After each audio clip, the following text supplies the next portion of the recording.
সে অনেক দিন আগের কথা। তখন এক গায়ে বাস করত এক কাঠুরে। কাঠুরে তার স্ত্রীকে নিয়ে বাস করত, কিন্তু তাদের পারিবারিক অবস্থা ছিল খুবই খারাপ। টাকার অভাবে একবেলা খেলে তিন বেলা না খেয়ে থাকত। একদিন অসুস্থতার কারণে সে কাঠ কাটতে বনে যেতে পারল না। কি গো, এত বেলা হয়ে গেল, তুমি বনে না গিয়ে এখনো বসে আছো কেন? আজকে শরীরটা বেশি ভালো লাগছে না, আজকে কাঠ কাটতে যেতে পারবো না। তা বললে কি হয়? ঘরে যে একদানা চাল নেই, খাবো কি? ঘরেতে টাকা পয়সাও নেই। আচ্ছা ঠিক আছে, এত করে যখন বলছো, আমি যাই বনের দিকে। কুঠারটা ঘর থেকে বের করে দাও তো। কাঠুরের বউ ঘরে চলে গেল আর ঘর থেকে কুঠারটা বের করে কাঠুরিয়াকে দিয়ে দিল। কাঠুরিয়া অসুস্থতা নিয়ে বনের দিকে রওনা দিল। তখন দুপুর হয়ে গেছে। কাঠুরে সারা বন ঘুরেও কাটার মতো কোনো গাছ পেল না। আজ কি হলো বুঝতে পারছি না, সারা বন ঘুরেও কাটার মতো একটা গাছ পেলাম না। দেখি আর একটু সামনের দিকে গিয়ে দেখি। এই বলে কাঠুরে আরো সামনে এগোতে লাগলো। সামনে বনের অপরিচিত জায়গা, সেখানে কাঠুরিয়া আগে কখনো যায়নি। সেখানে গিয়ে সে দেখতে পায় কাটার মতো অনেক গাছ। বাহ, বনের এখানে তো অনেক গাছ আছে, এখানে একটা গাছ কাটতে শুরু করি। যেমন বলা তেমন কাজ। কাঠুরে একটা গাছ কাটতে শুরু করে। কাঠুরের এক প্রতিবেশী ছিল, তার নাম রামু। রামু তার স্ত্রী অনিতাকে নিয়ে থাকত। রামু আর অনিতা খুবই লোভী ছিল আর স্বার্থপর। সব সময় গ্রামের সবাইকে বিপদে ফেলতো। কই গো কাঠুরের বউ, গেলে কই? একবার এদিকে আসো দেখি। আরে অনিতা দিদি, তুমি এখানে? কোনো দরকার? আচ্ছা, তোমরা স্বামী স্ত্রী মিলে কি শুরু করলে বলো দেখি? হ্যাঁ, সেই কবে আমাদের থেকে টাকা ধার নিয়েছো, এখনো তো দেওয়ার নাম গন্ধ নেই। দিদি, আমাদের তো নুন আনতে পান্তা ফুরায়, একবেলা খেয়ে তিন বেলা না খেয়ে থাকি। আমাদের আর কিছুদিন সময় দাও, আমরা ঠিকই তোমাদের টাকা ফেরত দিয়ে দেব। কয়েকদিন করে তো বেশ অনেক দিন কাটিয়ে দিলে, আর কত? এবার কিন্তু আমি মোড়লের কাছে নালিশ করব। না দিদি, এরকম আর হবে না, আমি কথা দিচ্ছি, এবার যত তাড়াতাড়ি সম্ভব আপনাদের টাকা আমরা ফেরত দিয়ে দেব। ঠিক আছে, কথাটা মনে থাকে যেন। এদিকে দুপুর গড়িয়ে বিকেল হয়ে গেছে। খুব জল তৃষ্ণা পেয়েছে, একটু জল না পেলে মনে হচ্ছে বুকের ছাতি ফেটে যাবে। দেখি সামনের দিকে এগিয়ে একটু জল পাই কিনা। এই বলে কাঠুরিয়া সামনে এগিয়ে গেল। কিছুটা সামনে গিয়ে সে দেখতে পেল বনের মাঝখানে একটা সুন্দর পুকুর। সেই পুকুরে সুন্দর টলটলে পরিষ্কার জল। বাহ, কি সুন্দর পরিষ্কার জল! যাই গিয়ে তৃষ্ণা মেটাই। যেমন বলা তেমন কাজ। কাঠুরে এগিয়ে গেল পুকুরের দিকে এবং আস্তে আস্তে পুকুরে নামলো। কিন্তু তখনই ঘটল এক আশ্চর্য ঘটনা। কাঠুরে পুকুরের জল স্পর্শ করার সাথে সাথে জল কথা বলে উঠল। কাঠুরে তো শুনে বেশ অবাক হয়ে গেল। আরে, আশেপাশে তো কোনো লোকজন দেখতে পাচ্ছি না, তাহলে কথা বলছে কে? আমি কথা বলছি, বলো, আমি তোমার কি ইচ্ছে পূর্ণ করতে পারি?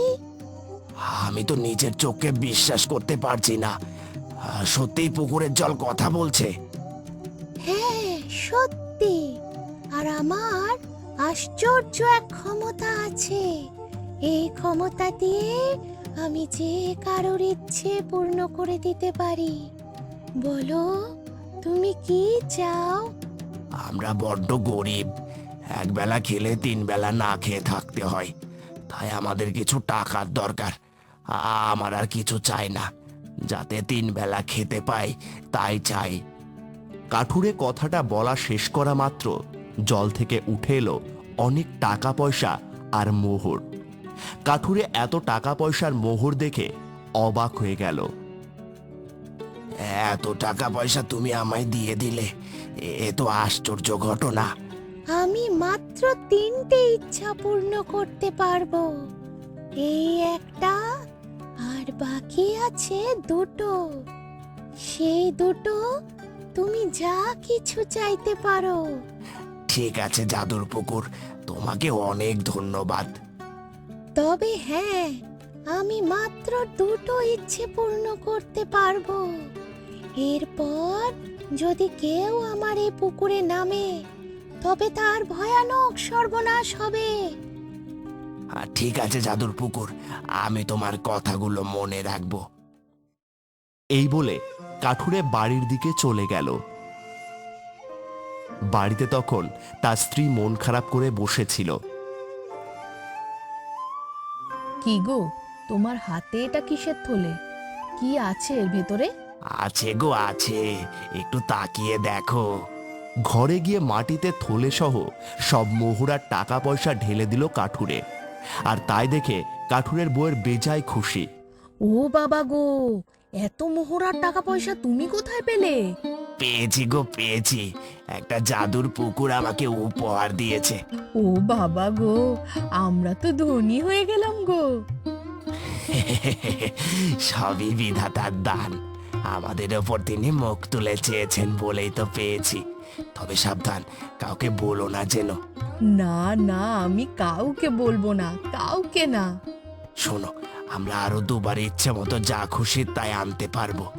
তাহলে তো এই গায়ে আমাদের থেকে আর কেউ ধনী রইলো না গো। হ্যাঁ, তা তো বটেই। এদিকে প্রতিবেশী রামু বাইরে থেকে কাজ করে বাড়িতে এসেছে।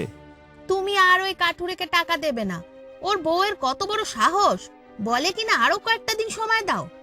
আচ্ছা, এত বড় কথা, আমার কাছ থেকে টাকা নিয়ে ফেরত দিচ্ছে না।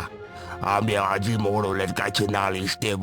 ঠিক এই সময় কাঠুরে রামুর বাড়িতে আসে। তার হাতে ছোট্ট একটা থলে। কি গো ভাই, হঠাৎ আমার বাড়িতে, কোনো দরকার? শোনো ভাই, একবার টাকা দিয়েছি, এখনো শোধ দিতে পারোনি। আমরা কিন্তু আর 1 টাকাও দিতে পারবো না। না গো না, আমি তো কোনো টাকা নিতে আসিনি, বরং সেই ধারের টাকা শোধ দিতে এসেছি। এতদিন দেরি করেছি বিধায় কিছু টাকা বেশি দিলাম।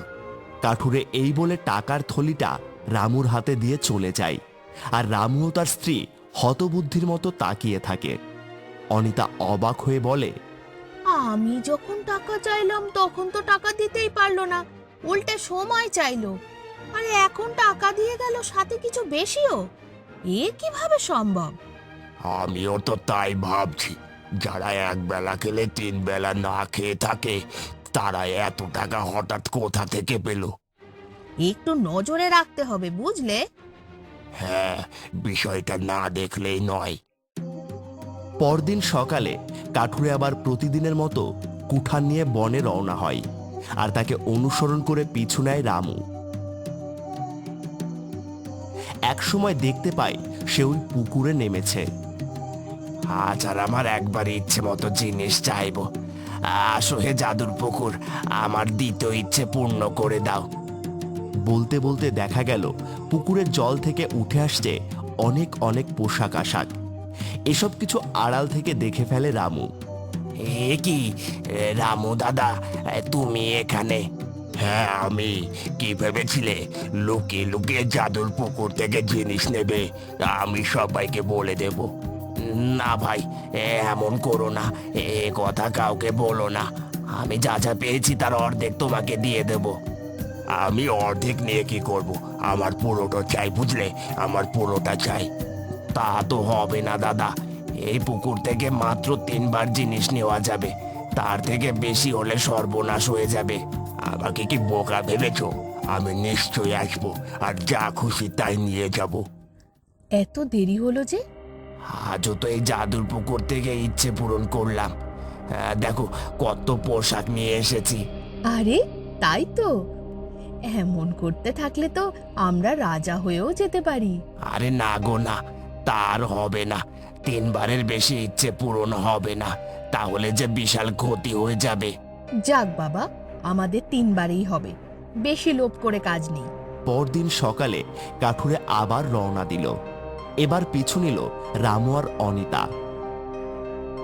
আগের দিনের মতো আজকেও শেষবারের মতো কাঠুর ওই জাদুর পুকুর থেকে ইচ্ছে মতো জিনিস নিয়ে চলে গেল। সে চলে গেলে আড়াল থেকে বের হয় রামু আর অনিতা। যাও যাও, তাড়াতাড়ি গিয়ে পুকুরে নেমে পড়ো দেখি। হ্যাঁ, এবার আমাদের পায়কে। ওই বেটা কাঠুরে ভেবেছিল সবকিছু একা নেবে, তা তো আমি হতে দেব না। এই বলে রামু পুকুরে নেমে যায়, আর সাথে সাথে পুকুরের জল কথা বলে ওঠে।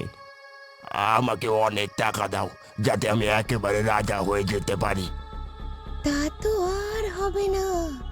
আমার কাছে মাত্র 3 বার ইচ্ছে পূরণের ক্ষমতা ছিল, এখন আছে কেবল ক্ষতি করার শক্তি। মানে ক্ষতি? কি ক্ষতি? তুমি চতুর্থবারের বার পুকুরে নেমেছো, তাই আমি তোমার সর্বস্ব কেড়ে নেব। বলতে না বলতেই রামুর শরীর থেকে জামা কাপড় পরিবর্তন হয়ে ভিখিরি হয়ে গেল, আর তার সাথে তার স্ত্রীও পরিবর্তন হয়ে গেল। লোভ করতে গিয়ে জাদুর পুকুরের থেকে সবকিছু হারালো রামু। আর ওদিকে কাঠুরে স্ত্রীকে নিয়ে বহাল তবিয়তে সুখে শান্তিতে দিন কাটাতে লাগলো।